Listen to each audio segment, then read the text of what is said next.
On a tous déjà vécu ce moment très très précis dans notre vie. Il est peut-être, je sais pas, 23 heures, voire minuit. L'appartement est complètement silencieux. Hmm. Et là, on regarde une vidéo en ligne. Ça peut être un documentaire sur un athlète ou l'interview de quelqu'un qui a totalement transformé son existence. Ah oui, le fameux déclic nocturne. Exactement. Et soudainement, on a cette étincelle, une espèce de décharge d'énergie absolue dans tout le corps. On se dit, c'est bon, j'ai compris, demain tout change. Ouais, la grande révélation. Voilà. Du coup, on planifie tout. On va se lever à 5 heures du matin, on va faire 1 heure de sport, on va commencer l'écriture de ce projet qu'on repousse depuis des années. Pendant 20 minutes, notre esprit est en ébullition. On a l'impression d'être invincible. Sauf que le lendemain matin arrive. Sauf que le lendemain matin arrive. Le réveil sonne à 5 heures, dans le noir complet.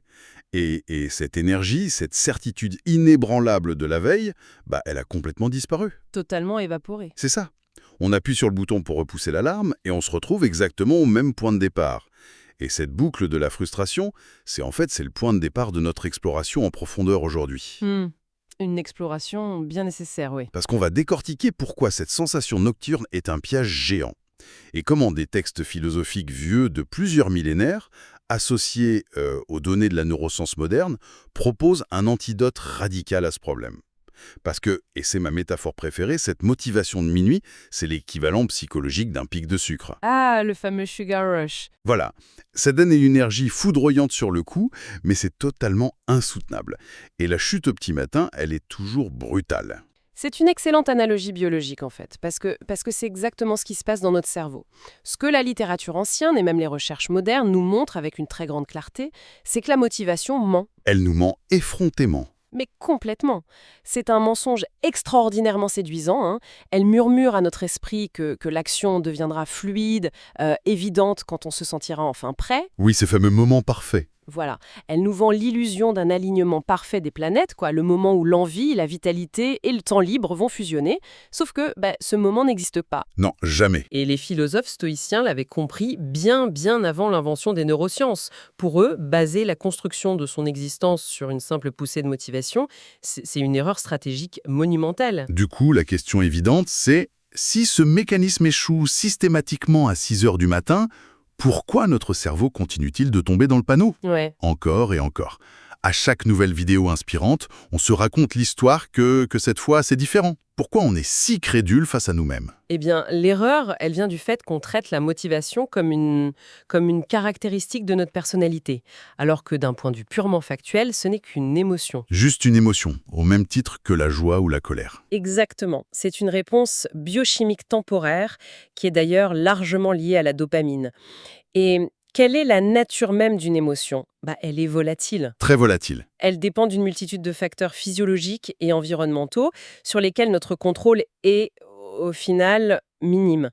Le niveau de motivation d'un individu un mardi matin, ça dépend de son cycle de sommeil, de sa digestion, du stress de la veille. Même de ce qu'on a mangé la veille au soir, en fait. Tout à fait, et même très littéralement de la météo.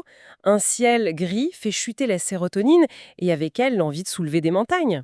Ce qui me ramène à cette métaphore redoutable qu'on a trouvée dans nos documents de recherche. Construire sa vie sur la motivation, c'est comme construire une maison sur des vagues. L'image est parfaite, ouais. Les fondations changent de forme toutes les heures. Et si l'on analyse comment cette fondation liquide nous trompe, il y a vraiment 2 illusions majeures. Ce qui est fascinant ici, c'est de voir comment ces 2 mensonges s'articulent. Vas-y, je t'écoute. Le premier mensonge, c'est cette promesse d'un réveil magique. L'idée qu'un jour, on va se réveiller sans aucune trace de fatigue, sans peur et sans doute. Le jour parfait qui n'arrive jamais. C'est ça. Et la seconde illusion, qui est peut-être encore plus ancrée dans notre culture actuelle, c'est la croyance absolue que le sentiment, la fameuse envie, doit obligatoirement précéder l'action. Ah oui, qu'il faut se sentir d'humeur créative pour ouvrir un document vierge. Exactement. Qu'on doit se sentir sportif pour mettre ses baskets. Et c'est précisément sur ce point que la philosophie stoïcienne opère un renversement de perspective fascinant. C'est-à-dire? Élan d'énergie pour accomplir une tâche difficile, l'action est le point de départ incontestable. Parfois, après avoir forcé le trait pendant 10 minutes, après avoir couru le premier kilomètre sous la pluie, les endorphines prennent le relais. Et là, le sentiment positif arrive. Oui, mais la nuance cruciale, et c'est là que le stoïcisme est fort, c'est que parfois, ce sentiment positif, il n'arrive pas du tout. Ouais, le kilomètre reste un enfer du début à la fin. Exactement. Le kilomètre reste difficile, et pour les stoïciens, ce n'est pas grave, car le ressenti n'est qu'un effet secondaire. Il ne doit jamais, au grand jamais, faire partie de l'équation décisionnelle. Ok, décortiquons tout ça. Si on retire complètement l'émotion et l'envie de l'équation, si on accepte que nos ressentis à l'aube ne sont pas du tout fiables, sur quoi s'appuie-t-on pour décider de sortir du lit? Eh bien, c'est là que les textes anciens proposent le concept de discipline. Mais attention, je précise, pas la discipline au sens de punition ou de truc militaire. Non, pas du tout. La littérature stoïcienne parle de la fameuse dichotomie du contrôle. C'est vraiment le pilier central. Est-ce que tu peux nous expliquer comment ça fonctionne concrètement dans l'esprit d'un individu? Ne l'est pas. Une séparation nette. C'est ça. Ce qui échappe à notre contrôle, c'est la fatigue physique, la météo, le jugement des autres, ou encore le fait de se sentir inspiré. Donc, la motivation entre dans cette catégorie. Absolument. Mais ce qui reste sous notre contrôle absolu, ce sont nos actions, nos choix immédiats, fort qu'on déploie, et notre constance. Et l'idée stoïcienne, c'est de relocaliser toute son attention exclusivement sur cette première catégorie. C'est une redéfinition profonde de ce qu'est la vraie liberté. La vraie liberté, ça serait donc de faire ce qui est bon, même quand on n'en a pas envie? Exactement. Un stoïcien ne se demande pas le matin « Est-ce que j'ai envie d'écrire aujourd'hui ?» Il se demande quoi alors? Il se demande est-ce que le fait d'écrire aujourd'hui est aligné avec la personne que je veux devenir. C'est un dialogue intérieur complètement différent. Mais honnêtement, quand on écoute ça, ou quand on lit ces textes, ça a l'air un peu misérable, non? Comment ça? On a l'impression que le but, c'est de devenir un robot froid, complètement dénué d'émotions, qui avance en serrant les dents toute sa vie, sans jamais écouter son corps ou ressentir de la joie. C'est vraiment ça, la discipline stoïcienne. Ah, c'est l'objection la plus courante, oui. Mais elle repose sur une mécompréhension totale de la psychologie humaine. La discipline ne transforme personne en robot insensible. Au contraire, elle libère l'esprit de l'épuisement mental. De l'épuisement de toujours devoir négocier avec soi-même, tu veux dire? C'est exactement ça. Si on regarde la neurologie des habitudes, la discipline fonctionne exactement comme le développement d'un muscle, ou plus précisément comme le renforcement de voies neuronales. Ok, on rentre dans le cerveau. Au début, obliger son cerveau à agir sans motivation demande une énergie cognitive immense. Le cortex préfrontal, qui gère la décision consciente, doit forcer la machine. Ce qui est épuisant. Très épuisant. Mais à force de répétition, le comportement est transféré vers les ganglions de la base, la partie du cerveau qui gère les automatismes. Et là, la friction psychologique chute drastiquement. L'individu ne serre plus les dents de manière misérable, il agit simplement parce que la négociation interne a disparu. C'est le fameux moment où on arrête de débattre pendant 3 heures avec soi-même pour savoir si on va mettre ses chaussures de sport. L'action devient naturelle, en fait. Tout à fait, c'est l'automatisation. Mais avant d'atteindre ce stade, notre cerveau se défend ardemment. Et c'est là que ça devient vraiment intéressant. Parce qu'il est biologiquement programmé pour conserver son énergie, le cerveau a développé des arguments incroyablement sophistiqués pour nous empêcher de fournir cet effort. Oh oui, il est très créatif pour trouver des excuses. Et ça nous mène à l'analyse de 3 grandes illusions dangereuses de la motivation qu'on a relevées dans notre analyse détaillée. L'une des plus puissantes, c'est l'illusion du temps. L'illusion numéro 1, attendre le bon moment. Le fameux « je commencerai quand j'aurai plus de temps ». C'est ça. On se convainc qu'on ne manque pas de volonté, mais qu'on attend juste de réunir les bonnes conditions. On se dit « je m'y mettrai quand je serai moins fatigué, quand les enfants feront leur nuit, quand j'aurai un meilleur bureau ». Cette attente d'un environnement parfait, en fait, c'est une manière élégante de procrastiner sans attaquer son estime de soi. Sans se dire qu'on est paresseux. Exactement. Les textes que nous analysons démontent cette illusion en rappelant une évidence cruelle. La vie humaine est par essence une série ininterrompue de contraintes. Attendre la disparition des obstacles pour agir, c'est attendre la fin de l'existence. C'est la mort, littéralement. Voilà. La sagesse stoïcienne dicte que le bon moment est toujours le moment présent, précisément au milieu du chaos et des contraintes actuelles. Si l'emploi du temps ne permet pas 1 heure d'écriture, l'action juste consiste à écrire pendant 10 minutes. Le paramètre crucial n'est pas l'optimisation des conditions, c'est l'exécution, donc. Tout à fait, même si c'est imparfait. Ce qui nous amène à l'illusion numéro 2, qui est, je trouve, très moderne. On l'entend énormément dans le discours du développement personnel aujourd'hui. C'est l'idée de l'alignement et du naturel. Ah oui, celle-là est terrible. Les gens disent « si je dois forcer, c'est que ce n'est pas aligné avec moi. Si ça demande trop de résistance, c'est que l'univers me montre que ce n'est pas mon chemin. Parce que si c'était le bon chemin, ce serait fluide et naturel. » Comment la philosophie réagit face à ce discours? C'est un piège total. Elle considère cela comme un non-sens biologique complet. Ce discours sur l'alignement, c'est souvent une justification intellectuelle très sophistiquée pour masquer un réflexe basique de notre cerveau reptilien. Qui cherche juste le confort. Exactement. Le cerveau humain n'est pas conçu pour l'épanouissement à long terme. Il est conçu pour la survie et la préservation de l'énergie à court terme. Donc, le canapé. Le canapé. Lorsqu'on s'attaque à un projet complexe, qu'il soit physique, intellectuel ou même artistique, la résistance qu'on ressent n'est pas un message cosmique indiquant une erreur. Ce n'est pas l'univers qui nous parle. Non, c'est simplement le système nerveux qui signale une dépense calorique inhabituelle. Tout ce qui vaut la peine exige de traverser cette phase de friction.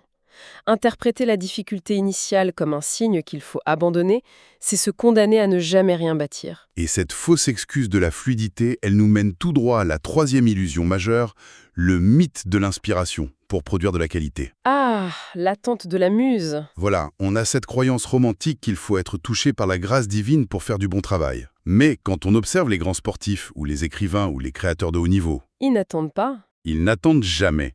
Ils pointent à l'usine tous les jours, qu'il pleuve, qu'il vente ou qu'ils soient épuisés. Et cela nous ramène directement à la dichotomie du contrôle dont on parlait tout à l'heure. Comment ça s'applique ici? Eh bien, un auteur ne contrôle pas la qualité spécifique de la page qu'il va écrire un mardi matin. Il ne peut pas forcer le génie.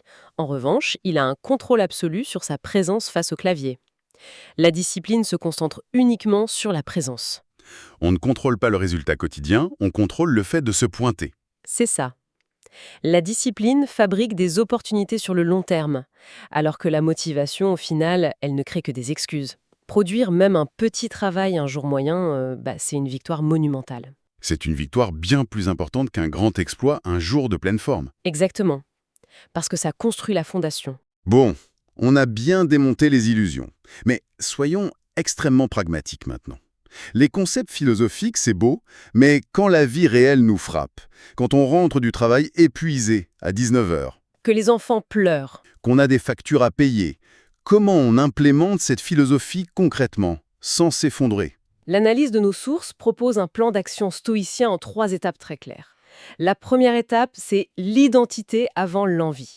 C'est-à-dire? Au lieu de formuler des phrases comme « il faut que je trouve la motivation d'aller courir », ce qui place l'individu en position d'attente face à ses propres émotions. L'approche consiste à affirmer une identité. On doit se dire « je suis quelqu'un qui prend soin de son corps ». Ou je suis un créateur stoïcien qui travaille sur ses projets, même les jours moyens. Voilà, l'action devient une manifestation de l'identité et plus du tout le résultat d'un caprice émotionnel. Et pour expliquer pourquoi ça marche, il faut mentionner la dissonance cognitive. Notre cerveau déteste agir en contradiction avec l'image qu'il a de lui-même. Donc, si on s'ancre cette identité, ne pas agir va devenir inconfortable. Mais, même avec une identité forte face à un énorme projet, l'angoisse peut nous paralyser. Ce qui nous amène à l'étape 2, les micro-actions non négociables. Cela soulève une question importante sur la manière dont on perçoit nos objectifs. Les sources donnent des exemples très précis. Écrire seulement 5 lignes, tourner 1 minute de voix off, lire une seule page de philosophie ou marcher 10 minutes. Pourquoi cette échelle si petite? Parce qu'elle contourne directement les défenses de l'amygdale. L'amygdale, c'est la zone du cerveau responsable de la détection des menaces. Le signal d'alarme. C'est ça. Face à l'objectif, écrire un chapitre entier, l'amygdale perçoit un effort massif, une menace pour nos réserves d'énergie, et elle déclenche la procrastination. Mais face à l'objectif écrire 5 lignes, le signal de menace ne s'active même pas. La tâche est trop insignifiante pour justifier une résistance. C'est du piratage de cerveau, pur et simple. Totalement. Et l'important, au début, n'est pas la quantité de travail produite. C'est la preuve quotidienne que l'on est capable d'agir sans motivation. C'est ça qui renforce la force intérieure. Je vois.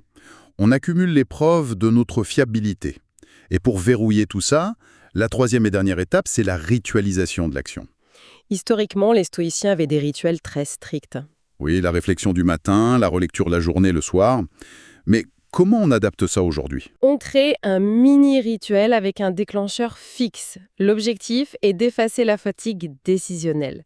On met en place une règle de type si, alors. Un exemple. Par exemple, après le café du matin, j'écris 10 lignes. La décision a été prise dans le passé. Il n'y a plus de débat. La règle d'or, c'est je commence, même si ce n'est que pour 5 minutes. Alors qu'est-ce que tout ça veut dire pour nous au quotidien? Si on résume, s'appuyer sur une routine ritualisée, finie en quelques semaines à peine, par rendre l'individu infiniment plus solide qu'un boost passager de motivation. Absolument. Si on doit rappeler la grande leçon de cette exploration, c'est que la motivation n'est qu'un bonus agréable. La discipline, c'est la fondation. La motivation crie toujours à plus tard quand on se sentira mieux. La discipline murmure on commence aujourd'hui, même si c'est tout petit. Il faut choisir ses actions en fonction de qui l'on veut devenir, qu'il pleuve, qu'il vente ou qu'on soit fatigué. Si l'on relie ça au contexte global de notre époque, ça m'amène à une pensée un peu provocatrice au-delà même de nos sources d'aujourd'hui. Ah, je t'écoute. Si notre discipline personnelle forge silencieusement notre identité, à travers de toutes petites actions quotidiennes, quel impact cela a-t-il sur les gens qui nous entourent? On vit dans une société épuisée par l'infobésité, par l'attente de ce fameux bon moment. On cherche tous des figures inspirantes. C'est clair. Est-ce que le véritable leadership, la capacité d'inspirer les autres, ne commence pas secrètement par cette maîtrise absolue de soi-même? Un mardi matin, dans l'ombre, quand personne ne regarde. Quand on fait ce qu'on a dit qu'on ferait, même sans envie. C'est une excellente question à se poser. C'est une réflexion que je laisse en suspens pour nourrir l'esprit critique de ceux qui nous écoutent. C'est peut-être là, dans le silence de la discipline, que tout commence. Merci à tous d'avoir suivi cette analyse détaillée et on se retrouve très bientôt pour une nouvelle exploration.